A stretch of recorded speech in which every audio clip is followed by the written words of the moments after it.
Ralph Lindeman, you had a track meet last weekend. I mean, an actual track meet. Did you ever think it would happen sometimes? No. 47 weeks we went without a track meet. That's going back to the Mountain West Conference Indoor Championships in late February in Albuquerque last year. So it was so fun. I mean, if our athletes had as much fun as our coaches had, I mean, it was well worth the labor that our coaches put into making this thing come off. But it was fun to watch kids smiling when they crossed the finish line, when they got out of a long jump sand, when they got came out of a high jump or pole vault pit, when they stepped out of a ring. It was just so nice to see them smiling.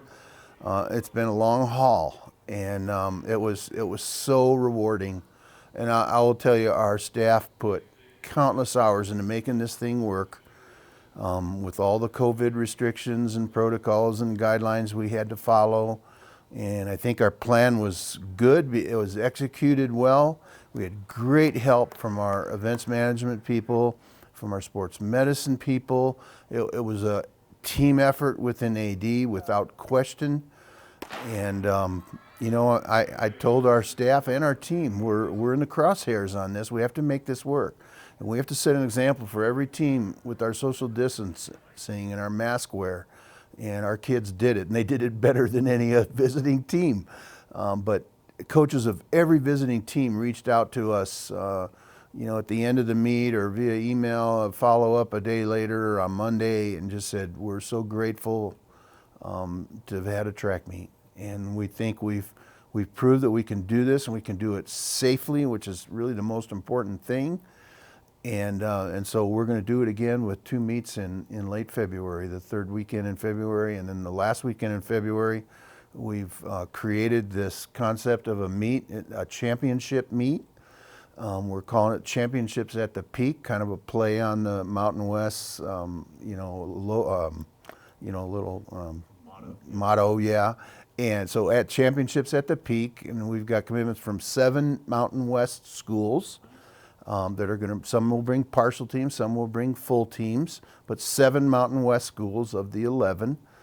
And we've gotten a commitment from 4 or 5 Pac-12 schools that will bring limited numbers because they don't have their they used Mountain Pacific indoor meet that they've had in the past. And we've got a few Big Sky schools and WAC schools coming as well. So we're going to limit our numbers. It's going to be no bigger than the meet we had last weekend, but it's going to be it's going to be a lot of fun. We're going to treat it like a championship meet. We're going to have awards and give T-shirts to the championship teams, and we're going to do everything right for that meet. And a full schedule of events. We're going to prove that we can do what a lot of people said we couldn't do, and that's what we did this last weekend.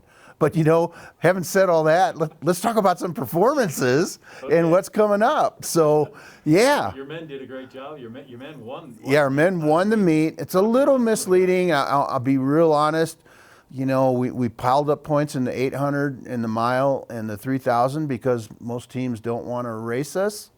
They don't want to race at altitude. We're really disappointed. BYU's got one of the best distance programs in the country, and they don't bring their distance runners to our meet. Disappointing. And CSU, just right up the road, could easily bring some distance runners, and they choose not to. And part of the problem this year is that we have overlap of a cross-country season with an indoor track season. So I get that partly. But yeah, we won it, and we would have won it even without those 3 races. It's a home meet. We get to compete more people than other people do.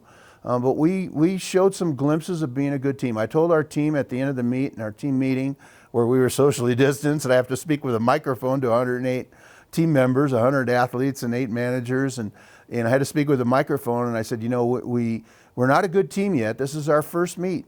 But we're going to be a good team by the end of the year. And the end of the year now is really, we're looking at the outdoor championships, hopefully in Fresno in mid-May. So we've got a little longer of a build-up. But it was so fun to see some of the freshmen competing. Cole Lindhorst, winning the men's 800, looking really good. He's going to be a good one. Katie Thompson on the women's side. She did the pentathlon, but also long jumped and hurdled, and she's going to be a terrific one. And it was just really good to see some of those freshmen, and then some of our sophomores and others that we weren't quite sure what to expect. Cameron Harris in the qualifying round runs the fastest time of his life in the 60 hurdles, and then took a bad stumble in the final, unfortunately. But we really showed some glimpses of being a really good team. We're excited. Ari Martinez in the women's high jump, that was fun. LaShawn Taylor in the men's triple jump, a PR by I think 10 inches, and and lost by 1 centimeter. So it kind of left people hanging too. That, hey, I'm not satisfied. I got to get better. I lost by 1 centimeter to Alam Bashara from CSU. So that rivalry is going to be fun to watch, leading up into all the way into the conference season outdoors. And just a lot of really good things. Mahala Norris was just fabulous, winning the women's mile, and she's going to have a banner season, kind of going back and forth between cross country and track, as will a number of them. And so this week we go to Texas Tech. There will be 9 schools there, 8 Power 5 schools and us. So we're excited. A couple of Pac-12 schools, and then Texas Tech, Baylor, TCU, Oklahoma State. We're going to get some great competition. We had a mill air until 6 o'clock last night, and now it's a bus trip. But we're excited about it. We're excited to see some different competition in a different facility. It'll be our first road trip in 48 weeks. So, and then on Sunday, our men's and women's cross country teams are going to take 16 runners to Las Vegas for a meet with a bunch of other Mountain West schools. Really our only cross country meet up until the Mountain West Conference, the first week in March the 5th. So, we got 2 meets this weekend. We're excited about it. And then we have beyond that, we've got a couple, fun meets at Wyoming on Friday, February 5, and the following week with UCCS on February 12 and 13, and then our 2 home meets. So we're excited about the schedule. We're excited about our kids going to continue to get opportunities to compete and continue to develop, and we're going to see some good things out of this team. Yeah, I think you are.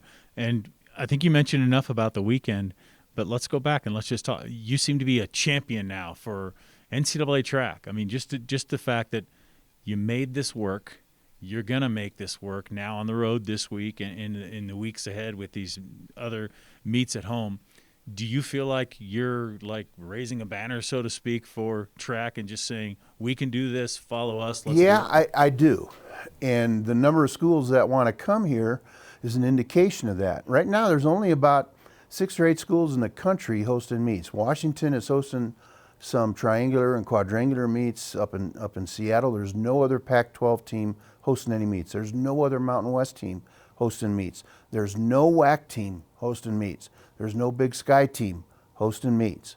You have to go to the Big 12 with Iowa State and Texas Tech, and then the SEC with Texas A&M and Arkansas and South Carolina, and the ACC with Clemson. They're all hosting meets. And by the way, we got a lot of great ideas from their coaches on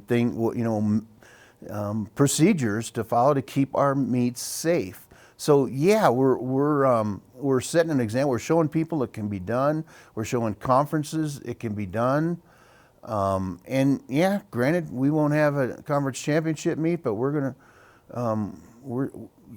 I always tell our team, indoors is a stepping stone to outdoors. Cross country is a stepping stone to track and field. And that's how we're approaching it. We're going to continue to have some meets, and we just want to have fun every weekend.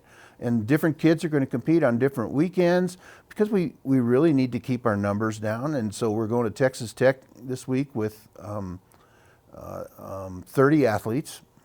And so we're going to help them keep their numbers down. And but it can be done.